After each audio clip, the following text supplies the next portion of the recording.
दोस्तों, आज अपन जो मुगल वंश पढ़ रहे थे उसमें बात हो गई हल्दी घाटी युद्ध की कि अकबर और महाराणा प्रताप के मध्य हल्दी घाटी का युद्ध हो जाता है।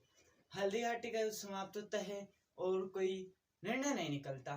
ना तो महाराणा प्रताप जीतते हैं ना अकबर जीतता है। ये हल्दी घाटी का जो युद्ध था वो क्या रह जाता है, अनिर्णायक युद्ध रहता है। किसी भी प्रकार का कोई निर्णय नहीं निकलता। अब निर्णय नहीं निकला तो आगे क्या हुआ कि जो अनेक प्रकार के विद्वान इतिहासकार हुए, हिस्ट्रीकर हुए, तो उन्होंने क्या किया, इसको अलग अलग नाम दे दिया।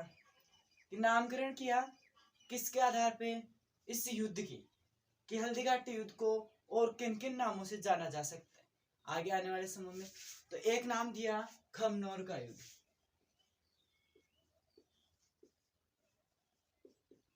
खमनोर का युद्ध, और खमनोर का युद्ध कहने वाले कौन थे? कहने वाले थे अबुल फजल, जो हल्दी घाटी के युद्ध में अकबर की ओर से गए थे विद्वान बन के कि हल्दी घाटी युद्ध का आंखों देखकर क्या करेंगे, ये वर्णन करेंगे। तो इन्होंने क्या कह दिया, इसको खमनोर का युद्ध कह दिया, हल्दी घाटी की युद्ध को। आगे गोगुंदा का युद्ध, एक और विद्वान गया था इसके साथ और वो थे बदायूनी। बदायूनी ने हल्दी घाटी युद्ध को क्या कहा, गोगुंदा का युद्ध, क्योंकि जो मेवाड़ है उसमें एक स्थान गोगुंदा भी पड़ता है। तो इन्होंने क्या कह दिया, गोगुंदा का स्थान कह दिया कि ये क्या है, गोगुंदा का युद्ध हुआ। स्थान के आधार पर गोगुंदा कहा गया। अब स्थान के आधार पर कह सकते हैं, जैसे हाथियों की लड़ाई मान लो, हाथी लड़े तो हाथियों की लड़ाई भी कह सकते हैं युद्ध को। तो अनेक इसके और भी नाम हैं, जिनमें मेवाड़ की धर्मोपल्ली, मेवाड़ की धर्मोपल्ली, ये कहा हमारे colonel James Tod, colonel James toad.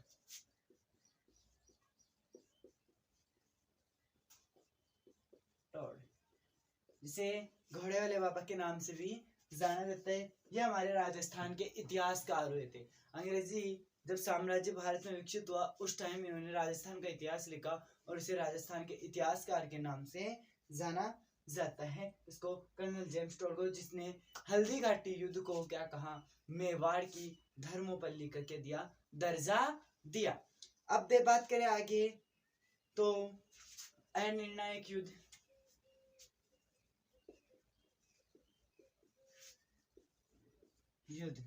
जो हमारे राजस्थान के इतिहासकार थे गोपीनाथ शर्मा,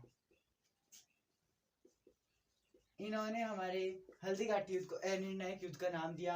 और एक और बात याद हो तो इन्होंने क्या, हल्दी घाटी युद्ध की डेट 18 के बजाय 21 जून बताई थी। ये हमारे राजस्थान के इतिहासकार थे उस टाइम। इसको राजस्थान का जनक, इतिहास का जनक, फादर ऑफ राजस्थान हिस्ट्री कहा जाता है। ये तो बात हो गई हल्दी घाटी के उपनामों की। अब इस युद्ध के बाद में एक और युद्ध हुआ जो था कुंभलगढ़ का युद्ध, और कुंभलगढ़ का युद्ध होता है 1578 में। इसमें साहस्त का अकबर की ओर से युद्ध करने आता है और युद्ध को क्या हो जाता है, विजय हो जाता है। अब साहस्त का विजय हो गया युद्ध के अंदर। कुंभलगढ़ के युद्ध में कौन सा हुआ, कुंभलगढ़ का युद्ध, और इसमें विजय हो गया कौन, अकबर। लेकिन इस युद्ध का कोई महत्व इतना ज्यादा नहीं है। इस युद्ध को तो नॉर्मली तौर पे पढ़ते हैं अपन, जो आपको मैंने मेवाड़ इतिहास पढ़ाया उसमें जाके देख लेना, कुंभलगढ़ के युद्ध के बारे में विस्तृत जानकारी है। आगे बात करें तो एक और युद्ध होता है 1582 में, और वो है द्वेर का युद्ध।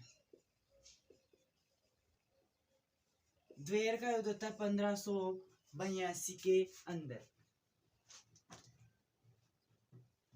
अब बात करें ये हुआ किस किस के मध्य, तो इस समय महाराणा प्रताप के पुत्र थे अमर सिंह, और अकबर की ओर से आया था सुल्तान खां। अकबर की ओर से तो आया था सुल्तान खां और महाराणा प्रताप की ओर अमर सिंह। अमर सिंह ने सुल्तान खां को भाले समेत धरती के अंदर ही गाड़ दिया। कहने का मतलब है ऐसा वार करता है कि सुल्तान खां के आर पार और घोड़े के आर पार होता वो भाला कहाँ, जमीन के अंदर ही धसे जाता है और द्वेर का युद्ध पूर्णतः विजय हो जाते हैं कौन, महाराणा प्रताप। और इसको मेवाड़ की धर्मपल्ली के नाम से जाना जाता है, सॉरी मेवाड़ का मैराथन,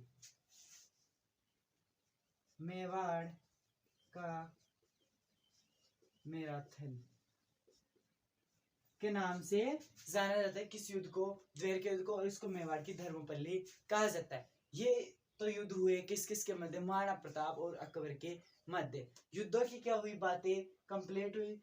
एक हो गया था हमारे हल्दीघाटी का, दूसरा ले लिया इसने कुंभलगढ़ का, और तीसरा ले लिया दिवेर का। कुंभलगढ़ के में अकबर की विजय होती है, दिवेर के में महाराणा प्रताप की विजय हो जाती है, और हमारे हल्दीघाटी युद्ध क्या रहता है, निर्णायक युद्ध रहता है। और फिर 1597 के अंदर धनुष की प्रत्यंचा चढ़ाते हैं, धनुष की जो डोरी होती है उसको चढ़ाते हैं महाराणा प्रताप, और वो चढ़ नहीं पाती, इस कारण महाराणा प्रताप की मृत्यु हो जाती है। अब एक चीज देखते हैं, वेरी इंपॉर्टेंट है, महाराणा प्रताप के बारे में, अकबर के बारे में पढ़ रहे हैं तो अकबर की ही देखेंगे।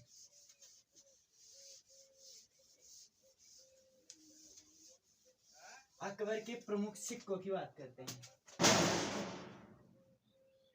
अकबर के प्रमुख सिक्के, कॉइन, कि अकबर के द्वारा कौन कौन से सिक्के चलाए गए उस टाइम। सिक्के अलग अलग थे, जैसे बाबर में पढ़ा था, एक शाहरुख और एक बाबरी। शाहरुख काबुल में चलाया गया और बाबरी गांधार में चलाया गया था। वो तो किसके, बाबर के सिक्के थे। फिर हुमायूं आया और हुमायूं ने ज्यादा कुछ नहीं किया। इसने पहला सिक्का चलाया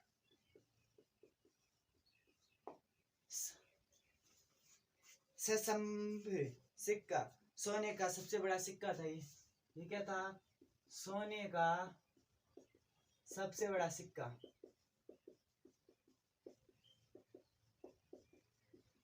सिक्का जो किसके द्वारा, अकबर के द्वारा चलाया जाता है। दूसरा सिक्का चला दिया इसने इलाही, इलाही, दूसरा सिक्का चलाया इसने इलाही। इलाही पहला सब सिक्का जो सोने का सबसे बड़ा, क्योंकि विशाल था आकार में, बड़ा सिक्का था, और वो भी किसका, सोने का। और ये सोने का क्या है, इलाही गोल सिक्का है, सोने का गोल सिक्का, सोने का गोल सिक्का है कौन, इलाही। इसके बाद में अगला सिक्का चलाता ही है जलाली, जलाली सिक्का चलाता है। इसकी बात करें तो जलाली सिक्के की क्या विशेषता थी, तो जलाली सिक्का चांदी का वर्गाकार सिक्का था, चांदी का वर्गाकार सिक्का, कहने का मतलब वर्ग की आकार का सिक्का था, चांदी का। तीनों गए, सब सोने का सबसे बड़ा सिक्का, इलाही सोने का गोल सिक्का, जलाली चांदी का वर्गाकार सिक्का। ये तीन सिक्के तो हो गए। अगले सिक्के की बात करें तो मुहर, मुहर चलाई, इसकी क्या विशेषता है उसकी बात करते हैं, कि मुहर किस प्रकार की मुद्रा हुई थी, किस प्रकार की मुद्रा थी, तो सोने का सबसे प्रचलित सिक्का था, सोने का सबसे प्रचलित सिक्का है, कि सबसे ज्यादा व्यापार विमर्श एक दूसरे के हाथ में जाने का काम कौन सा सिक्का ज्यादा होता था, मुहर का। क्योंकि इतना ये तो राजा महाराजों के पास, जनता के पास थोड़ी आता सोना चांदी, ये तो क्या मुहर के सोने का सबसे ज्यादा प्रचलित सिक्का था। इसके बाद में आगे बात करें तो आगे है रामसैया, रामसैया सिक्का, जिसपे क्या राम जी और सीता मैया की फोटो हो, राम व सीता की आकृति, राम व सीता की आकृति के सिक्के। अब देख लो, मुगल होते हुए, मुस्लिम होते हुए राम जी और सीता को कितना मानता था। इसलिए इन्होंने क्या सिक्का चलाया, एक तरफ राम जी की फोटो थी और एक तरफ सीता माता की फोटो की थी, जिसे राम से या सीता के सिक्के का कहा गया। यानी कि राम से यह सिक्का भी चला दिया, राम जी की और हमारे सीता मैया की फोटो वाला सिक्का भी चलाया। इसके बाद में दाम सिक्का चला दिया एक। दाम दाम होता क्या है, देखो दाम की विशेषता क्या है, तांबे का सिक्का है ये कैसा सिक्का है, तांबे का। अब तक सोना चांदी चल रहा था, अब तांबा आ गया, तांबे का सिक्का। ये तो ज्यादा जनता में प्रचलित सिक्के नहीं थे, लेकिन ये जनता तक भी आया था सिक्का। तांबे का सिक्का तो आ ही जाता है। इसके बाद में आगे देखिए एलपी एलची एलची सिक्का भी चलाया। एलची सिक्का क्या था,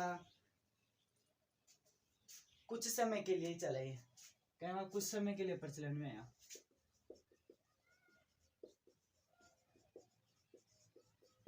प्रचलित कुछ समय के लिए प्रचलित सिक्का था, यानी कि ज्यादा टाइम तक ये सिक्का बचा नहीं। कौन कौन से हो गए, सशब सिक्का सोने का सबसे बड़ा, इलाही सोने का गोल सिक्का, जलाली चांदी का वर्गाकार सिक्का, मुहर सोने का से प्रचलित सिक्का, राम से या राम व सीता की आकृति का दाम तांबे का सिक्का, एलची। कुछ समय के लिए प्रचलित सिक्का, ज्यादा समय के लिए क्या नहीं हुआ, यह प्रचलित सिक्का नहीं रहा। ये क्या थे, अकबर कालीन प्रमुख सिक्के बने। सिक्के पढ़ लिए, तो सिक्कों के अलावा इन्होंने क्या क्या किया निर्माण कार्य, उसकी बात करते हैं।